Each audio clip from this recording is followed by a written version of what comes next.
are going to be talking about the one and only FTX. We're going to be talking about some crazy madness going on behind the scenes. And then we're going to be talking about some good in the industry. We'll be covering Dfinity, Internet Computer, some things going on with the charts. So stick around and let's get into this. So welcome back to the channel, everyone. I hope you guys are having a wonderful day. I know it's been a tough week or two in crypto. This is like insane stuff that has happened. There are now reports saying that Alameda Research purchased crypto tokens before listing them on FTX. Of course they did. And I can't help but to think how much insider trading like this was actually going on at FTX. It's crazy. It's illegal. We know that they were doing insider trading, which is illegal. We know that they are doing market manipulation, which technically is illegal. Now, when it comes down to it, a lot of these offenses, folks, are illegal in the countries that you reside in. You might just think USA policy, blah, blah, blah. You're in the USA. You're only talking about USA policy. A lot of countries have these same regulations or similar regulations, right? Because they all want their financial markets to remain somewhat steady, somewhat secure, somewhat unvolatile. So this is not surprising. I mean, it just isn't. Alameda, FTX, this was like... when we're thinking about it, Sam Bankman, Alameda, FTX, this is like the triple threat from hell. Absolutely. I saw an interesting tweet that popped up on the Twitter radar. Now, Eamon Goon, sire, is the CEO of Avalanche. And he goes on to say, this clown has blocked me. Wow, freaking thin-skinned founders won't last long in this space. And for those of you guys that don't know, there are like so many projects out there that did so much damage the last few years to other competitors in the ecosystem. Let's just start off here. It's just nuts. But we had the whole FTX fiasco where Sam Bankman, Alameda, FTX were basically manipulating futures trading on their exchange to manipulate the spot price at launch for tokens like the Internet Computer. They did this for Internet Computer, Ronin Network. Who knows how many other times they have actually done this? I am still researching that.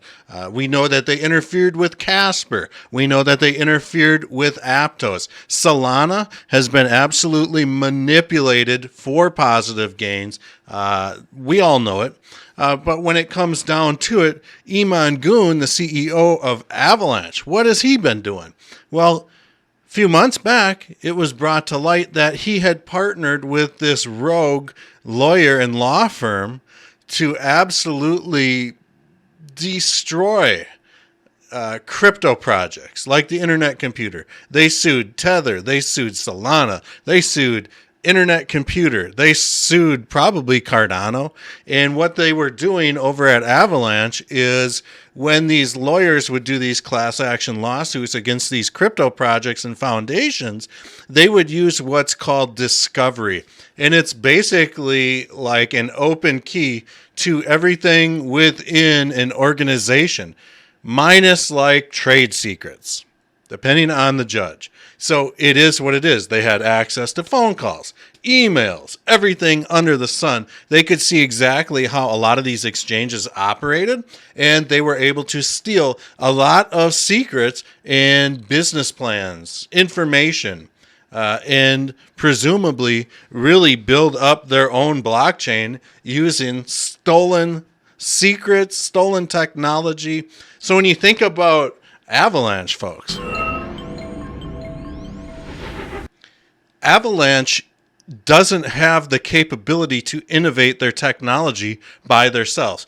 Think of a frame of a vehicle, right? And think about all these car thieves going out to all these other areas and stealing all the parts off the same car and then building it up on this little frame, right? That's exactly what Avalanche is doing.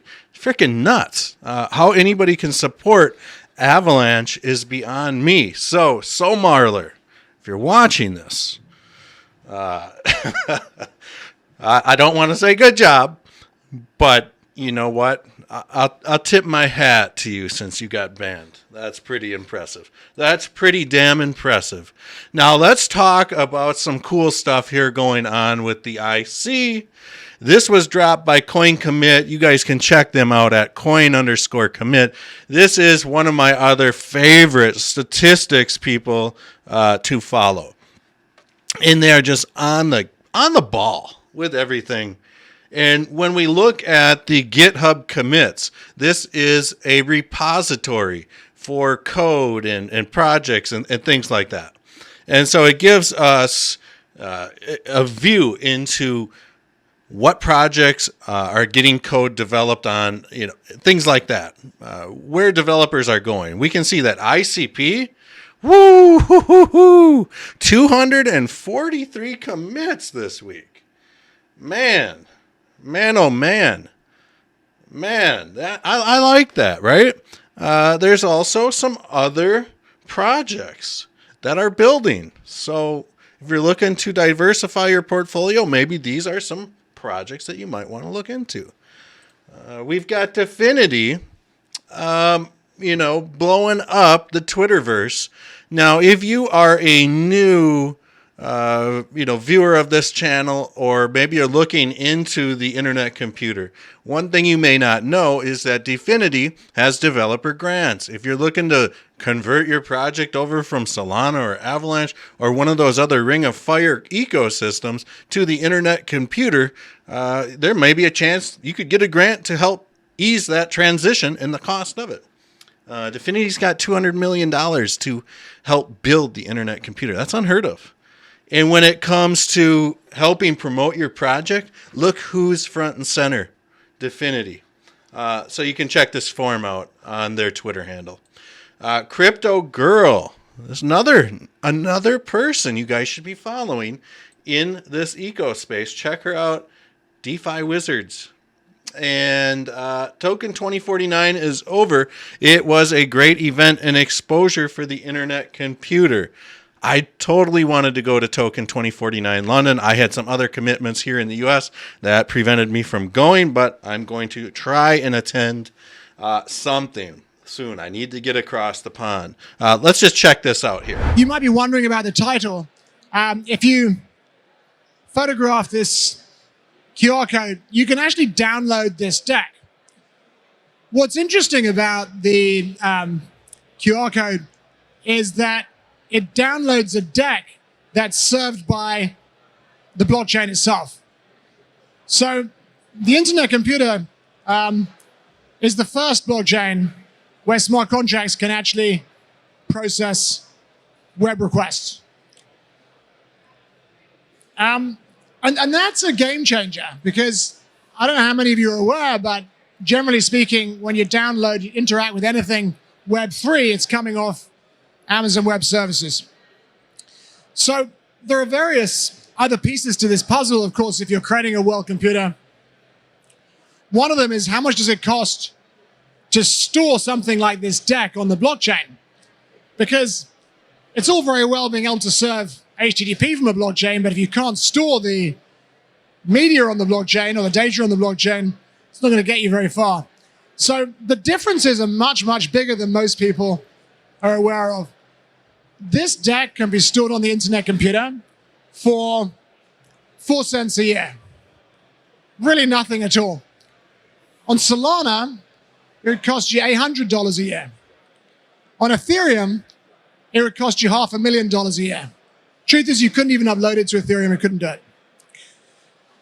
So, something else you may not be familiar with, I don't know if anyone's ever been to dashboards.internet computer, but the blockchain's currently doing around about 500 billion transactions a day.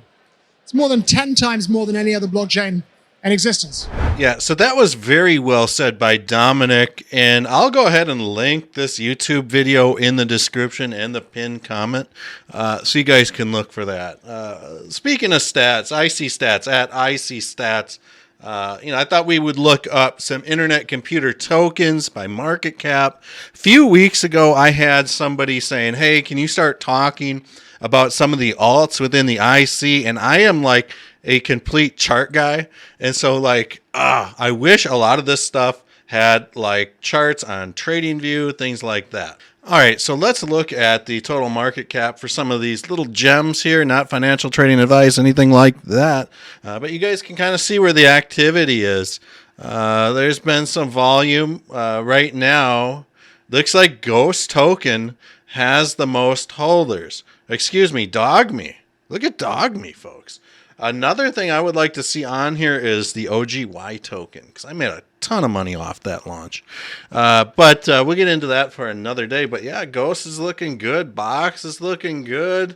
DogMe, I mean, it's out in front. Down about 4%, but it is what it is. Let's go and look at the charts again, and we're just going to start off with Bitcoin. Now, I've been seeing a lot of people out there, a lot of chart analysts, kind of, I'm kind of like thinking they could be confused perhaps on exactly the state of things for Bitcoin, where the market is. That's totally understandable. And I'm not saying that I'm right in any capacity for this.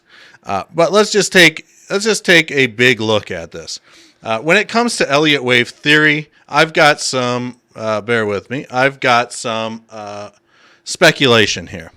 Either this run from the coronavirus dip up to about August of 20 was the first leg up. Then we've got span 2 to 3, which this span, according to Elliott wave theory, cannot be the shortest span. So this makes sense. And really, we topped out at 63,000. We had a little bit of a retracement. This is where the Internet Computer Token launch happened, right here. And I do believe that FTX is a part of this Bitcoin rug pull. And I do think that we would have seen this level here climb a lot higher. But since this 0.5 over here was the $69,000 mark, I do think that this would be an appropriate Elliott wave theory formation. If not that, it would then be this. And I do think that this could have been the appropriate Elliott wave theory formation. And I do think that we have seen this ABCDE corrective wave to the downside. And I do think that we are still in this falling wedge with Bitcoin. And let's just look at the markets. And when it comes to, let's look at this on a weekly chart, because I love to illustrate this to people. When has historically been the best time to really nail in and accumulate bags of Bitcoin? Well, it's been, it's been challenged a little bit here. But if we go back to 2014, 15, again, this is not financial or trading advice whatsoever. So I just want to make that very clear. But we can always see that every time price dipped underneath the 730-day moving average, which is kind of this lime green trend line here, it's been a decent time to buy. There's an example of the 2015 bear market. When we look at the 2018-19 bear market, price dipped underneath the 730-day moving average. And then it was off to the races. Where are we at right now? Everybody and their brother, including myself, were saying, hey, you know what? This last bull run, guess what? It was somewhat different. It was a different type of bull run. And I think everybody was absolutely right on that. And when we look at, the price, we're well underneath this 730-day moving average. Are we falling into this falling wedge, which is extremely bullish? I don't know, folks. It's tough to know. It really is. Let's look at this on the daily. And when we look at this, to me, I would hope that maybe we could be gearing up to see some sort of falling wedge. Right now, there is an opportunity for Bitcoin to climb above the Ichimoku cloud. It might not happen until December. We have not seen price action above the Ichimoku cloud since March of 2022. And usually once you see price hop above the Ichimoku cloud and try to stay above it, that is a great time to be bullish. So that is what I'm looking for right now. I need a little bit of confirmation that we have some serious support above this 730-day moving average. Let's check out ICP, right? And let's see what we got here. In fact, I want to make a point here. We got FTT, right? Trading at $1.98. This has been an absolute dumpster fire.